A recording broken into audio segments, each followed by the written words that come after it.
মুক্তিযোদ্ধাদের সরকারি তালিকা পরিশুদ্ধ করতে বড় ধরনের উদ্যোগ নিয়েছে সরকার। গেজেট, লাল মুক্তিবার্তা এবং ভারতীয় তালিকায় অন্তর্ভুক্ত ভুয়া বা অমুক্তিযোদ্ধাদের শনাক্ত করে তাদের নাম বাতিলের প্রক্রিয়া জোরদার করা হয়েছে। এ পর্যন্ত এসব তালিকা থেকে মোট ৬,৪৭৬ জনের নাম বাতিল করা হয়েছে বলে জানিয়েছেন মুক্তিযুদ্ধ বিষয়ক মন্ত্রী আহমেদ আজম খান। বুধবার জাতীয় সংসদে স্পিকার হাফিজউদ্দিন আহমেদের সভাপতিত্বে অনুষ্ঠিত অধিবেশনে রংপুর ৪ আসনের সংসদ সদস্য আক্তার হোসেনের লিখিত প্রশ্নের জবাবে মন্ত্রী এ তথ্য তুলে ধরেন। মন্ত্রী জানান, মুক্তিযোদ্ধার তালিকা থেকে অমুক্তিযোদ্ধাদের বাদ দেওয়ার কাজটি একটি চলমান ও ধারাবাহিক প্রক্রিয়া। অভিযোগ পাওয়ার পর তা যাচাই বাছাই এবং তদন্তের মাধ্যমে প্রমাণিত হলে সংশ্লিষ্ট ব্যক্তির বিরুদ্ধে তাৎক্ষণিক ব্যবস্থা নেওয়া হচ্ছে। তিনি বলেন, অতীতে অনেক ব্যক্তি ভুয়া তথ্য উপস্থাপন করে বা বিভিন্ন অনিয়মের মাধ্যমে বিশেষ করে ভারতীয় তালিকায় নিজেদের নাম অন্তর্ভুক্ত করেছিলেন। বর্তমানে এসব তালিকা পুনঃযাচাই করে প্রকৃত মুক্তিযোদ্ধাদের তালিকা নির্ভুল করার চেষ্টা চলছে।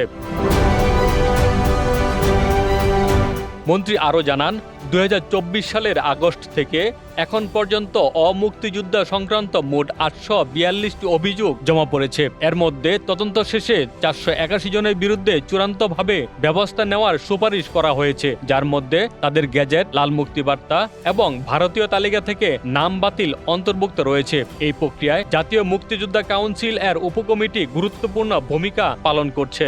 অভিযোগ পাওয়ার পর তারা সংশ্লিষ্ট ব্যক্তির বিরুদ্ধে তদন্ত চালায় এবং প্রয়োজনে শুনানির আয়োজন করে। যদি কোনো ব্যক্তি অমুক্তিযোদ্ধা হিসেবে প্রমাণিত হন, তাহলে তার সনদ বাতিলের পাশাপাশি সরকারের দেওয়া সকল সুযোগ সুবিধাও প্রত্যাহারের সুপারিশ করা হয়েছে।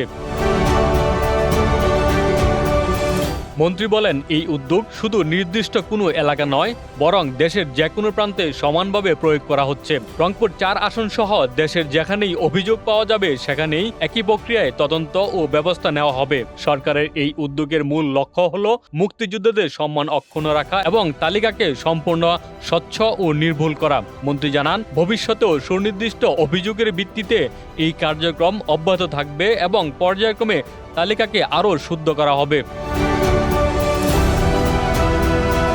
এর আগে জামুকা প্রতিষ্ঠার পর থেকেই ধাপে ধাপে এই যাচাই কার্যক্রম পরিচালিত হয়ে আসছে। ইতিমধ্যে বাতিল হওয়া ৬,৪৭৬ জনের মধ্যে একটি বড় অংশই ভারতীয় তালিকার অপব্যবহার করে নিজেদের নাম অন্তর্ভুক্ত করেছিলেন বলে প্রাথমিক তদন্তে উঠে এসেছে। সব মিলিয়ে মুক্তিযোদ্ধাদের প্রকৃত তালিকা নিশ্চিত করতে সরকারের এই পদক্ষেপকে একটি গুরুত্বপূর্ণ ও প্রয়োজনীয় উদ্যোগ হিসেবে দেখছেন সংশ্লিষ্টরা। দিদারুল আকন্দ আলমগীর, বাংলা বাজার পত্রিকা।